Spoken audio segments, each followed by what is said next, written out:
Saludos. Te voy a poner el siguiente experimento mental. Imagínate un edificio muy alto, 30 pisos, 60 pisos de altura, lo más alto que te puedas imaginar. En ese edificio hay un elevador y el personal a cargo del edificio te va a prestar el elevador para el siguiente experimento. Tú vas a llegar, te vas a meter al elevador, vas a poner una báscula, te vas a subir sobre la báscula y vas a anotar tu peso. Momentos después vas a apretar el botón hacia el último piso.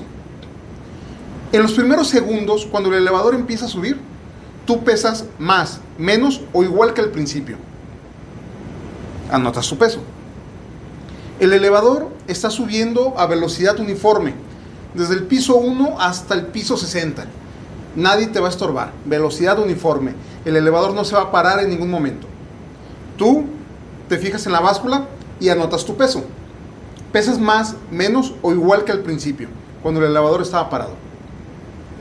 El elevador sigue subiendo, si va en el piso 50, 51, 53, 58 y se truenan los cables y empieza a caer en caída libre. Pero tú eres un buen científico y en vez de ponerte nervioso, lo que vas a hacer es fijarte en la báscula y anotar tu peso. En el momento en que está cayendo el elevador, pesas más, menos o igual que al principio. Esas preguntas son interesantes porque se pueden contestar con una de las leyes de Newton. Si quieres saber la respuesta, quédate conmigo. Soy Omar Mireles y esto es Gravítica. Hablemos de ciencia. Hablemos de ciencia. Hace un momento hicimos una insinuación que tiene que ver con algo así como que el peso de una persona va a variar con respecto al movimiento del elevador. Eso puede ser medio extraño. ¿Cómo es que el peso puede variar?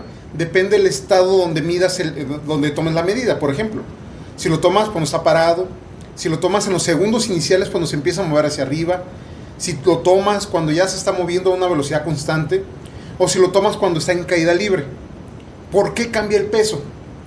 Aquí lo primero que tenemos que definir es peso, meramente, para podernos entender.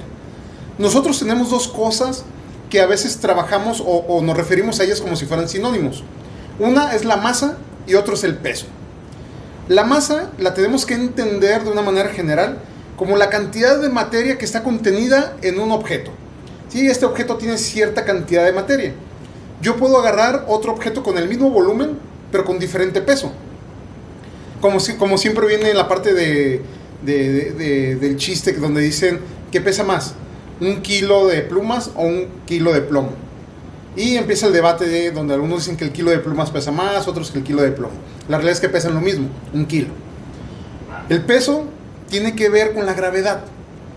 El peso es una fuerza que nos empuja hacia abajo. ¿Sí? Entonces esa parte empieza a ser interesante. Nosotros tenemos la misma masa, en teoría, ¿sí? Prácticamente, en la Tierra y en la Luna, pero el peso es diferente. Y eso es porque la fuerza gravitacional que ejerce la Luna sobre un objeto es menor que si ese objeto estuviera en la Tierra. ¿Sí? Entonces el peso sí puede tener variación. En el experimento mental que nosotros estamos proponiendo, el peso es algo que es variable y que depende en qué momento lo vamos a medir. Y tiene que ver, en este caso en particular, con la primera ley de Newton, con la ley que habla sobre la inercia. Esta ley de manera general dice: todo cuerpo que se encuentra en un estado en reposo o en movimiento mantiene dicho estado hasta que algo cambia ese estado. En otras palabras, si algo está quieto, quiere seguir quieto hasta que algo lo mueva. Y si algo se está moviendo, quiere seguir en movimiento hasta que algo lo detenga. Y podría parecer un poquito contra natura de repente eso, pero tiene sentido. Si yo agarro una piedra y la aviento, la piedra se va a estar moviendo hasta que algo la detenga. ¿Y qué la detiene? Pues en la vida real la detiene la fricción del aire, la detiene la gravedad. Sí, es la que hace que se caiga. Al momento que la piedra cae, puede rebotar un poco, pero la misma fricción con el piso va a hacer que se detenga al final. Sí, entonces siempre hay algo que va a hacer que se detenga, o algo que va a hacer que un objeto se mueva. Pero el objeto de manera natural quiere conservar su estado.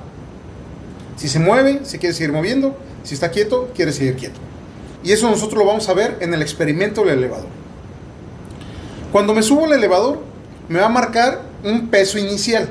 La báscula, si bien mide peso realmente, hace una transformación y el resultado me lo va a dar en términos de masa, me lo va a dar en términos de kilogramos. ¿Sí? Pero realmente lo que está midiendo es peso. Cuando yo me subo a la báscula, aprieto un resorte y hago que una agujita se mueva a el peso que yo tengo en ese momento. ¿Sí? Una vez más, lo que nosotros vemos al final es una retransformación a un símil de masa, ¿sí? Pero lo que está midiendo es el peso. Supongamos que en mi caso son 85 kilogramos. Cuando yo aprieto el botón para que el elevador suba, en los primeros segundos, cuando da el primer jalón, mi cuerpo está en reposo. Mi cuerpo, por la primera ley de Newton, quiere seguir en reposo. El elevador es el que me empuja hacia arriba, pero mi cuerpo hace una fuerza hacia abajo, ¿sí? Por cuestiones de la inercia. En esos segundos, la báscula va a hacer un movimiento un poquito más errático. Eso quiere decir que si yo lo midiera de manera perfecta, el peso en ese momento sería mayor que cuando estoy quieto, cuando estoy en reposo. ¿Por qué? Una vez más, por la inercia, que quiere que mi cuerpo esté en reposo y el elevador está empujándome hacia arriba. Cuando el elevador empieza a subir de manera uniforme y yo mido mi peso, ¿sí? Registro mi peso tiene que ser exactamente igual que en reposo, con velocidad uniforme, porque hay muchas cosas que se comportan como si estuvieran en reposo. En este momento, mi peso va a ser exactamente igual que si estuviera en reposo. El elevador va subiendo, tengo la mala suerte de que los cables se rompen y el elevador empieza a caer en caída libre. En ese momento, si yo me fijara cuánto está marcando la báscula va a marcar 0. Y eso es por cuestiones una vez más inerciales. Yo iba hacia arriba. Mi cuerpo quería ir hacia arriba. ¿Por qué? Porque el elevador lo estaba empujando hacia arriba. En el momento que el elevador empieza a caer, mi cuerpo por algunos milisegundos va a querer seguir subiendo, ¿sí? Voy a tener esa parte inercial que me va a seguir empujando. Entonces el elevador va a caer, va a haber cierto desfase entre el piso del elevador y mi pie. Tal vez insignificante, tal vez no lo podemos percibir a vista. Pero si yo subo los pies, quedaría flotando. Si bajo los pies, quedaría exactamente sobre la báscula, en el mismo lugar. No va a pasar lo que pasa en las caricaturas, que yo quedo en el techo del elevador, pegado. Eso es lo que no pasaría. Eso pasaría si yo me empujo hacia arriba, ¿sí? Pero si solamente subo los pies, quedaría flotando. Si bajo los pies, quedaría en el mismo lugar.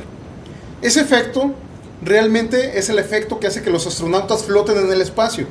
Eso ya lo habíamos visto en un capítulo anterior, ¿sí? Los astronautas flotan en el espacio no por la falta de gravedad, sino por ese efecto de caída libre que se conoce como ingravidez.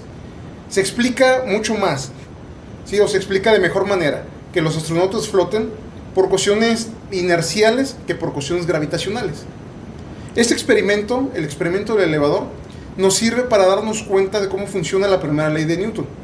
Si algo se mueve, el cuerpo quiere seguir moviéndose, va a conservar ese movimiento. Y si algo está quieto, el cuerpo quiere seguir estar quieto, ¿sí? Entonces el estado de movimiento se va a mantener hasta que una fuerza externa cambie dicho estado. Lo vemos en el elevador, lo vemos con los astronautas y lo vemos, por ejemplo, en los dummies cuando hacen pruebas de colisiones. Veamos el siguiente video.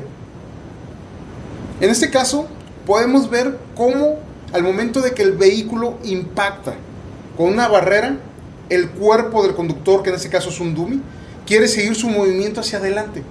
Y es por eso que se acaba estrellando, ¿sí? En la parte del tablero, en la parte del volante. La inercia es muy importante para poder hablar, por ejemplo, cuando hacemos análisis de hechos de tránsito terrestre en materia de física forense. La inercia juega un papel muy importante. ¿Por qué? Porque nos explica mucho cómo se mueven los cuerpos dentro del vehículo, cómo van a rebotar si tienen cinturón, si no tienen cinturón, y a partir de ahí podemos inferir lesiones. Como ven, las leyes de Newton sirven para algo. Van mucho más allá de lo que nos enseñan en la secundaria, que solamente es recitar una especie de poema. ¿Sí? Todo cuerpo mantiene su estado de movimiento, de reposo, hasta que una fuerza externa modifica dicho estado. No, entender las leyes de Newton es importante porque nos pueden ayudar para cuestiones de ingeniería, nos pueden ayudar para cuestiones de medicina, nos pueden ayudar para cuestiones de astronomía, etc. ¿Sí? Las leyes de Newton son muy importantes para explicar muchos de los fenómenos que se ven en la vida real. Espero y les haya quedado clara la primera ley de Newton. Antes de irnos, recuerden, hagamos la ciencia viral. Hablemos de ciencia.